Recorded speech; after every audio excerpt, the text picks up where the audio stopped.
dipersembahkan oleh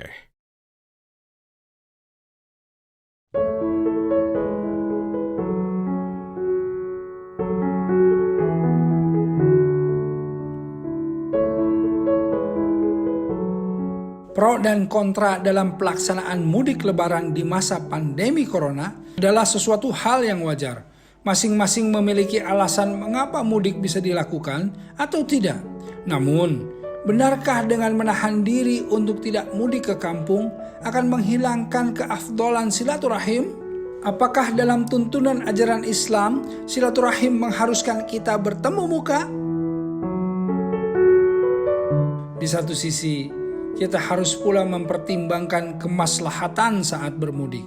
Apalagi ada cara yang lebih ringan dibanding harus berlelah-lelah di perjalanan pulang.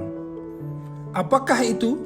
Pemanfaatan teknologi komunikasi menjadi jalan keluar yang baik.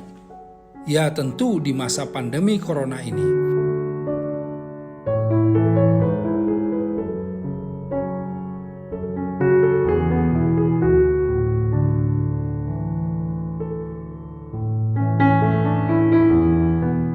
Bayangkan, dibandingkan menjadi carrier atau pembawa virus, alangkah lebih baiknya jika kita bisa memanfaatkan alat komunikasi untuk tetap bersilaturahim. Jangan lagi mempersoalkan tentang keafdolannya. Ajaran Islam telah cukup jelas memberikan jalan keluar.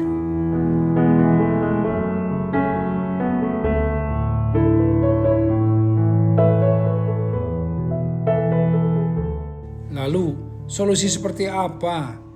Jika di daerah kita terkena wabah, bagaimana kita harus bersikap jika berada dalam daerah tersebut? Dan bagaimana jika kita berada di luar daerah tersebut?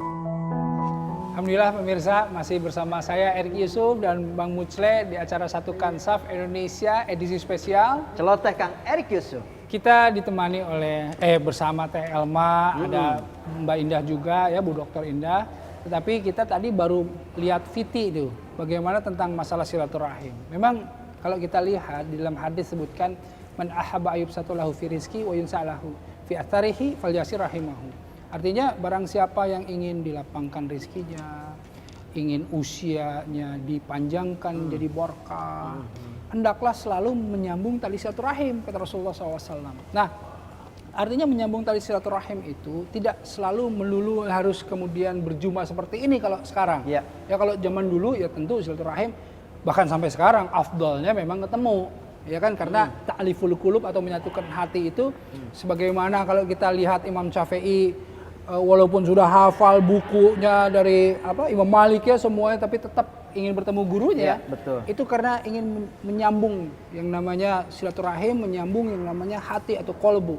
Nah, tapi di zaman sekarang karena masalah darurat, ada virus yang bisa jadi mudarat, bisa jadi orang sakit dan lain-lain, silaturahim masih tetap bisa kita akali. Masih kita bisa rekayasa atau misalnya kita antisipasi dengan cara apa? Tadi yang kita sudah bahas, silaturahim dengan tadi WhatsAppan. Kalau zaman dulu kan ini sahabat surat itu apa namanya? Surat-suratan zaman dulu tuh ada ya kan, sahabat pena. Iya, sahabat pena. Kalau sekarang nggak usah pakai penanya ya. Sekarang pakai jempol, sahabat jempol. Nah, karena kita sekarang mengantisipasi semuanya, tentu pertanyaan tadi bagaimana sih sekarang pemerintah sendiri mempersiapkan aplikasi-aplikasi nih yang memudahkan bagi masyarakat yang belum tersentuh smartphone. Betul. Kan dia nggak punya smartphone, tapi terus kemudian gimana caranya bisa kemudian silaturahim tapi dengan cara yang tetap murah gitu loh. Nah ini saya pengen tanya sama Bu Dokter. Ya baik, sebenarnya yang dijelaskan oleh Pak Ustadz itu kita bisa melihat bagaimana manusia itu bertransformasi dalam silaturahim itu. Pertamanya ada sahabat pena, kemudian ada yang fisik datang, kemudian karena kondisi seperti ini, akhirnya kita melalui bantuan teknologi digital, betul. Nah, memang ada hal-hal yang merupakan keterbatasan, misalnya adalah apakah semuanya sudah bisa menggunakan video call? Tidak semua, betul Pak Ustadz. Tapi hampir lebih dari 95% di wilayah Indonesia yang berpemukiman itu sekarang sudah bisa 2G. Jadi tetap menggunakan SMS dan voice. Harganya pun semakin lama memang karena konsolidasi dari industri ini, harganya juga sudah tidak semahal dulu di awal-awal.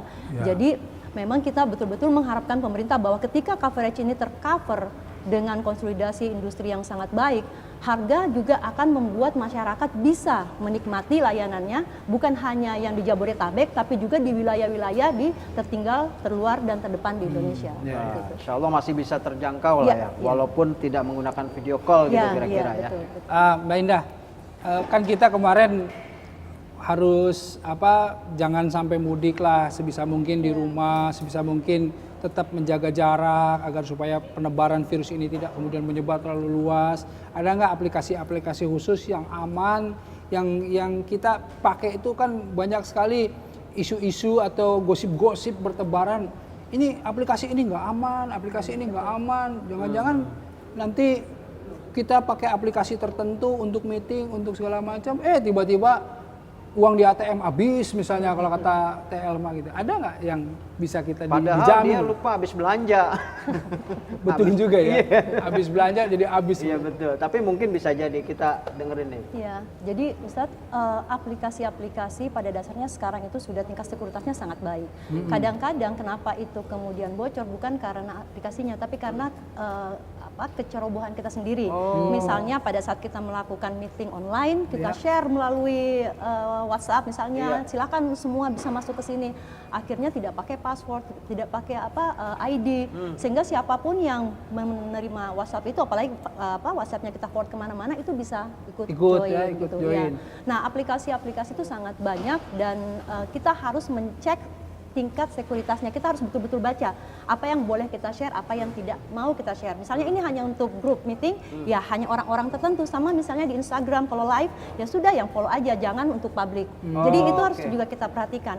Tapi mungkin Ustadz, yang membuat saya sangat bersyukur dan bangga hari ini adalah bukan hanya aplikasi yang begitu canggih yang membuat kesempitan karena social distancing ini membuat orang menjadi produktif. Tadi Mbak Elma cerita ternyata banyak ibu-ibu yang menjual secara online tidak menggunakan aplikasi, mungkin hanya pakai WhatsApp tuh, atau pakai SMS.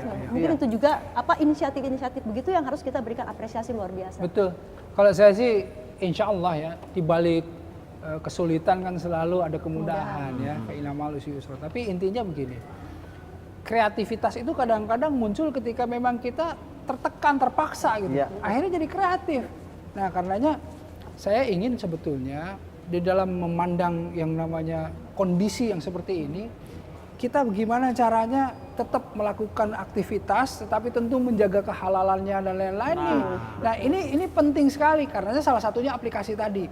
Kan ada aplikasi-aplikasi tertentu yang kalau orang gaptek kan oke-oke aja terus. Betul. Tapi terus kemudian mereka mengambil kesempatan dalam kesempitan. Misalnya kayak kita mau udah keburu di oke nih, mau keluarnya susah, nggak ngerti. Terus kemudian per bulan harus tetap bayar. Nah, gimana tuh aplikasi yang begitu? Iya, bukan hanya aplikasi, ada konten, kemudian ada misalnya berita-berita di Facebook yang terpaksa kita harus, bukan lockdown, take down, itu harus kita turunkan dari website. Nah, itu semua juga sudah diatur mekanismenya oleh pemerintah, termasuk misalnya ketika ada penjualan yang berbau penipuan, semua sudah ada mekanismenya.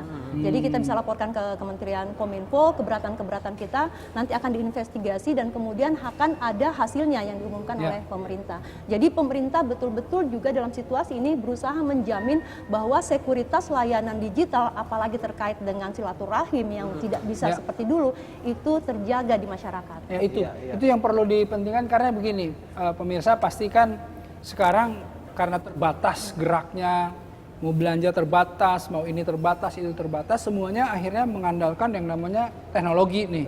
Nah, bagaimana sekuritas teknologi itu? Nah, itu yang kemudian menjadi apakah kuotanya mahal, apakah terus kemudian kalau saya pakai ini tadi itu ada hoax yang tiba-tiba ATM bisa kesedot begitulah. Nah, ini pengelolaan ini, informasi dari Kominfo ini ada nggak sih yang selalu bisa kita akses, yang terpercaya gitu, supaya pemirsa tahu semua? Iya, betul. Kita bisa melalui www.kominfo.go.id. Semua berita, semua informasi, semua yang berbau hoax ataupun yang tidak hoax itu selalu kami update harian di sana. Jadi kita tahu misalnya tadi ternyata menggunakan aplikasi ini bisa keambil nih, kesedot uangnya di bank. Itu nanti akan dijelaskan oleh pemerintah bahwa itu mungkin adalah sesuatu yang tidak benar dengan fakta-fakta sebagai berikut. Jadi semua sangat transparan sekarang. Nah, itu makanya pemirsa ya, Jangan juga buka web-web yang nggak jelas ya. Kalau misalnya ingin tahu tentang permasalahan informasi dari pemerintah, dari Kominfo nih, memang bener nggak nih aplikasi aman dan lain-lain, langsung aja. Kan ada ininya juga nanti ya, Jadi chatnya juga nggak kan. boleh gaptek juga ya. Nggak boleh gaptek juga tuh, Mbak Elma. Iya, jadi malu, jadi bicara sama diri sendiri. Tiba-tiba, oke. Tapi kalau saya udah- banget Ustadz, saya banget. Oke. Kalau udah sering Biar belanja cepet online kan, mah cepet. udah nggak gaptek lah. Nah, yang penting mah berhasil paket datang ke rumah. Nah. Nah, pemirsa, seru sekali ya. Insya Allah kita akan terusin, tapi kita harus berhenti sejenak ya. Nah, karenanya ayo tadi ajak-ajak lagi teman-temannya semuanya, saudara sanak handai tolan, kumpul lihat acara ini. Tetap bersama saya dan Bang Muchle di acara Satukan Saf Indonesia edisi spesial. Celoteh Kang Erik Yusuf.